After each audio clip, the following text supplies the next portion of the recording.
একটা YouTube channel এত বড় জায়গায় যেতে পারে ভাবলে আপনিও অবাক হবেন। এপার বাংলা ওপার বাংলার সবচেয়ে জনপ্রিয় চ্যানেল পল্লীগ্রাম টিভি, যার বর্তমান সাবস্ক্রাইবার প্রায় 14 মিলিয়ন। বর্তমানে ইউটিউব চ্যানেলটি 110 জন ছেলে মেয়েকে নিয়ে কাজ করে। পল্লীগ্রাম টিভি মানুষের মধ্যে এত জনপ্রিয়তা লাভ করেছে যে যারা অভিনয় করতে ভালোবাসেন তারা অনেকেই একবার হলেও পল্লীগ্রাম টিভিতে কাজ করতে যান। রবিবার পল্লীগ্রাম টিভি একটি অডিশনের ব্যবস্থা করে। অডিশনে সারা পশ্চিমবঙ্গের প্রায় সব জেলা থেকে বাচ্চা থেকে বয়স্ক অনেকে অভিনয়ের জন্য উপস্থিত হয়। পল্লীগ্রাম টিভির ওনার রবিউল শেখ জানান, প্রায় 350 জন এদিন অডিশন দিতে উপস্থিত হয়েছিলেন। তাদের মধ্যে 23 জন ছেলে এবং 31 জন মেয়েকে নির্বাচিত করা হয়েছে। পল্লীগ্রাম টিভিতে এত বাইরে থেকে লোক আসার কারণ কি? এটা তো আমি ঠিক বলতে পারবো না, তবে আমার মনে হয় যে আমাদের যতদিন শুনে এসেছি সিরিয়াল কিংবা ফিল্ম সিটিতে যদি কেউ অভিনয় করতে যায় তাদের সঙ্গে টাকা নেওয়া হয়।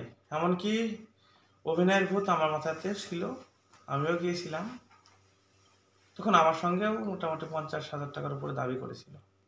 তার জন্য হয়তো হতে পারে আমার বিষয়টা। পল্লীগ্রাম টিভিতে দেখছি একটা ফর্ম ফিল আপ হচ্ছে, ফর্মের জন্য কি কোনো টাকা নেওয়া হয়েছে? না না না, কোনো টাকা নেওয়া হয়নি, টোটালি ফ্রি। Totally free. কতজন অডিশন দিল? 350। 350। কতজন সিলেক্ট হবে মোটামুটি? আমাদের 23 জন মতন ছেলে সিলেক্ট হয়েছে আর 31 জন মেয়ে। এরা মোটামুটি কতদিন পরে কাজ শুরু করবে? কাজ 1 সপ্তাহের ভিতরে শুরু হয়ে যাবে, ট্রেনিং পারপাসে থাকবে 3 মাস। যদি কিছু মনে না করেন, এদের মোটামুটি আনুমানিক বেতনটা কেমন হবে?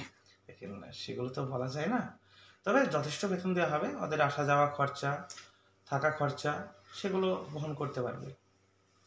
মিনিমাম কস্ট অফ ধরে রাখেন যথেষ্ট পরিমাণে টাকা দেওয়া হয়। কতজন পল্লীগ্রাম টিভিতে এখন কাজ করে? এখন 110। 110 জন নিয়ে আপনি কাজ করেন? হ্যাঁ, এখন বর্তমানে আছে, আর এগুলো 50 ঢুকলো, মোটামুটি 160 জন ধরে।